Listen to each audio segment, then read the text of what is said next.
ఓం నమః శివాయ. ఓం నమో నారాయణాయ. నరదృష్టి నివారణ కాల భైరవాయ నమో నమః. ఓం కాళకాలాయ విద్మహే కాళాతీతాయ ధీమహి తన్నో నరదృష్టి నివారణ కాళభైరవ ప్రచోదయాత్. హరి ఓం. ఓం మహాదేవ్యై చ విద్మహే విష్ణుపత్ని చ ధీమహి తన్నో మహాలక్ష్మి ప్రచోదయాత్. హరి ఓం. మా ఛానల్కి స్వాగతం. చూస్తున్న వీక్షకులకు ప్రేక్షకులకు ప్రియ కాళభైరవ భగవద్బంధులకి స్వాగతం పలుకుతూ మమ్మల్ని ఎంతగానో ఆదరిస్తూ ఉండబడినటువంటి ప్రియ సోదర సోదరీమణులకు సనాతన ధర్మ సంరక్షకులకు జ్యోతిష అభిమానులకు అందరికీ కూడా ఆషాఢ మాసంలో బహుళాష్టమి అమావాస్య గురువారము, ఈసారి శ్రావణ మాసము శుక్రవారం ప్రారంభం అవుతుంది కనుక విశేషమైన వ్యాపార అభివృద్ధి సకల ఐశ్వర్యం అందరికీ కలగాలని కోరుకుంటూ మనసారా మహాలక్ష్మీదేవి అమ్మవారిని వేడుకుంటూ అందరికీ ఆశీర్వచనం.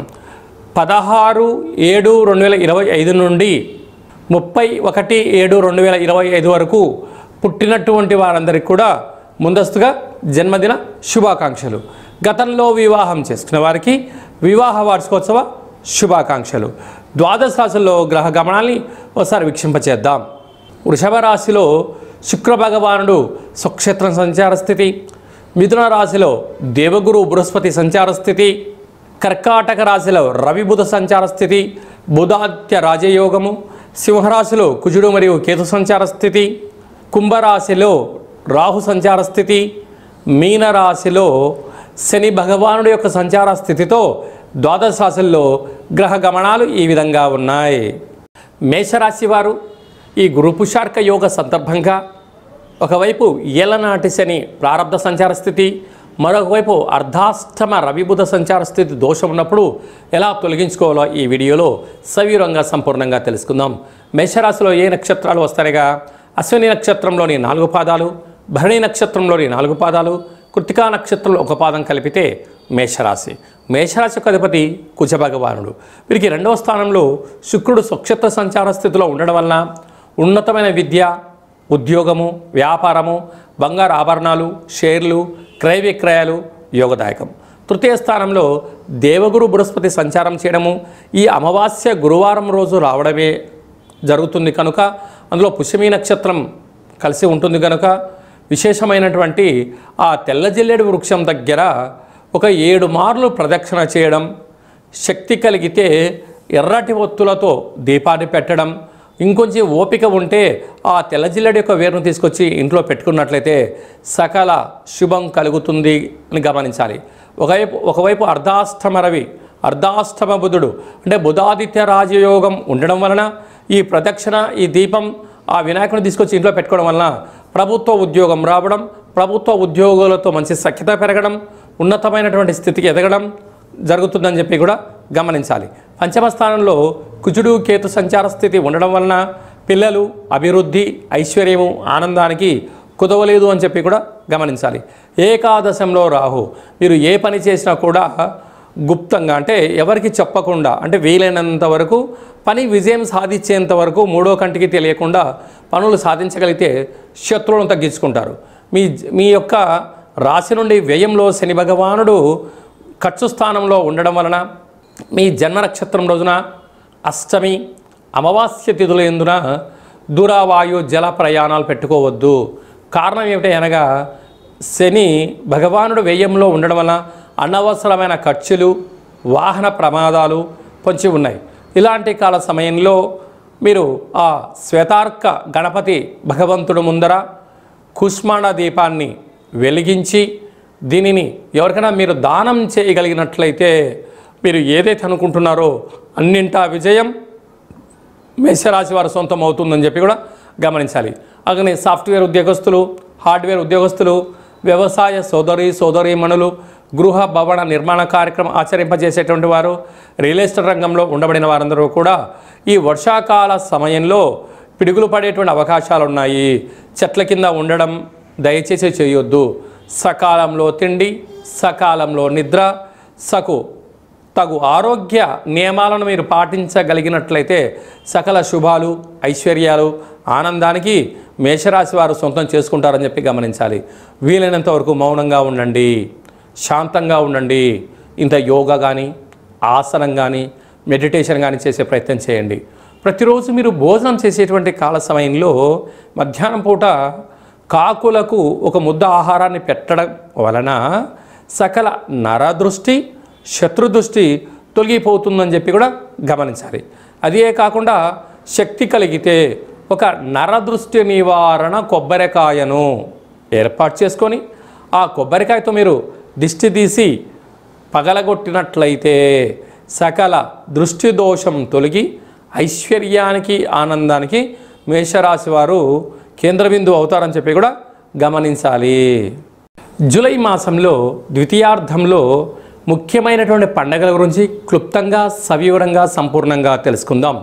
18వ తారీఖున 7వ నెల 2025 బహుళ అష్టమి, భాద్రపద మాస బహుళ అష్టమి సందర్భంగా కాళభైరవ స్వామి స్మరణ ధ్యానము యోగదాయకం అని చెప్పి కూడా గమనించాలి.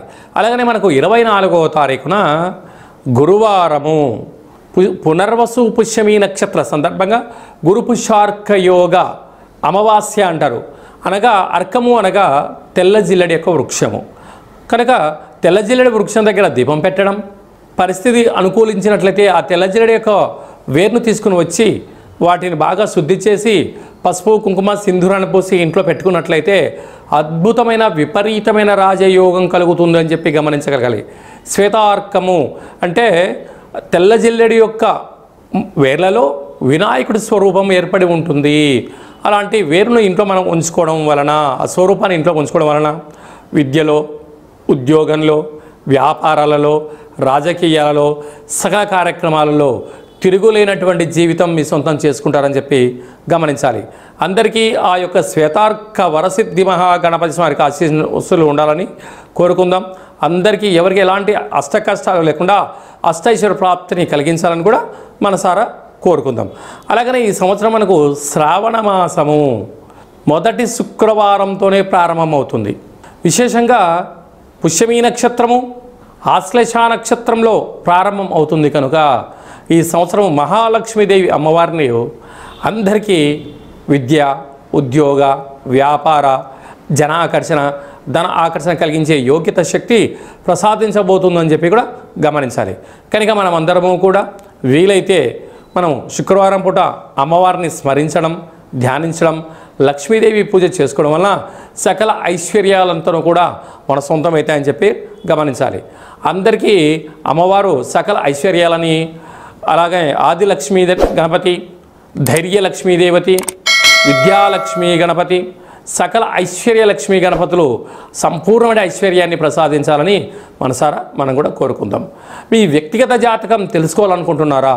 మీరు పుట్టినటువంటి తేదీ, నెల, సంవత్సరం, సమయం వ్రాసి మీరు పంపించగలిగినట్లయితే 100 సంవత్సరాల జాతకాన్ని సవివరంగా, సంపూర్ణంగా వ్రాసి పంపించి మీరు పుట్టినప్పుడు గ్రహ గమనాలు ఎలా ఉన్నాయి, ప్రస్తుతం ఎలా ఉంటున్నాయి, రాబోయే కాలం ఎలా ఉండబోతున్నాయో సవివరంగా, సంపూర్ణంగా తెలియజేయడం జరుగుతుంది. చాలామందికి పుట్టినటువంటి కాల సమయంలో డేటా ఆఫ్ బర్త్లో లేనటువంటి కారణం వలన పేరు యొక్క మొదటి అక్షరాన్ని అనుసరిస్తూ అలాగే మీకు రమణ శాస్త్రం ద్వారా అనగా గవళ ద్వారా భూత, భవిష్యత్, వర్తమానాన్ని కాళభైరవ ఉపాసన చేత తెలియజేయడం జరుగుతుంది. కనుక జాతకాన్ని తెలుసుకుందాం, జీవితంలో ఉండబడినటువంటి అడ్డంకులను తొలగించుకొని అద్భుతమైన బంగారు భవిష్యత్తు జీవితం స్వాగతం పలుకుదామని కోరుకుందాం.